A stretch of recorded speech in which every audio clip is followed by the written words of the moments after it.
En este blog se va a explicar acerca de las proteínas de las enfermedades. Los objetivos principales de este blog son explicar las estructuras principales de las proteínas y correlacionar estas estructuras y las proteínas en general con enfermedades que pueden surgir en el ámbito médico.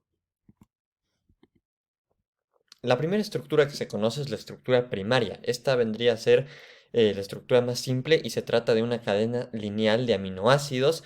Los aminoácidos se componen, como se puede ver aquí, por un grupo amino y un grupo carboxilo, también un grupo hidrógeno y un grupo específico de cada uno que sería el grupo R. Y este tipo de secuencia determina cuál es la proteína. En la siguiente estructura ya se comienzan a formar puentes de hidrógeno, como se puede ver en la imagen, se forma un enlace peptídico y además ocurre el plegamiento de la cadena polipéptica que normalmente se hace por hélices alfa o por hojas plegadas beta. Aquí en la imagen se puede ver una hélice alfa. En la estructura terciaria ocurren superplegamientos de la estructura secundaria y adquiere la forma tridimensional. Esto ya ocurre con puentes disulfuro y para muchas proteínas esta estructura ya es funcional. Finalmente llegamos a la estructura cuaternaria donde se acoplan las cadenas polipeptídicas y las estructuras terciarias de las proteínas. No todas las proteínas poseen esta estructura porque muchas ya funcionan en la estructura terciaria y esto funciona a base de enlaces débiles no covalentes. La enfermedad que se va a tratar en este blog es el síndrome de Marfan. Básicamente se trata de un trastorno hereditario que afecta al tejido conectivo y principalmente afecta al corazón, a los ojos, a los huesos y a los vasos sanguíneos.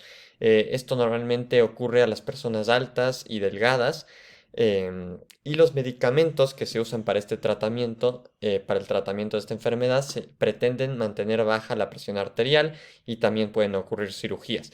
Em, Básicamente estos medicamentos pueden ayudar de alguna forma u otra y pueden reducir los riesgos, pero es una enfermedad que prácticamente no tiene cura, es muy difícil.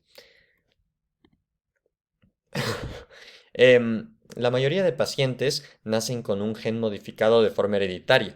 También existe la posibilidad de que un paciente nazca simplemente con esta enfermedad, pero normalmente se debe a la genética.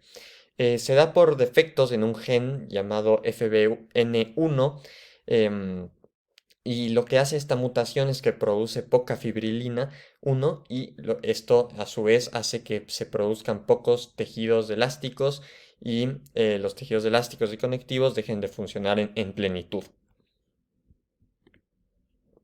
Relacionando esta enfermedad con el tema de las proteínas, con el tema de la estructura de las proteínas más que nada, se puede decir que esta mutación afecta principalmente a la estructura primaria de la proteína. Como se puede ver aquí en la imagen, la diferencia entre un paciente con síndrome de Marfan y un paciente sin síndrome de Marfan, básicamente la diferencia se da en la estructura primaria, en la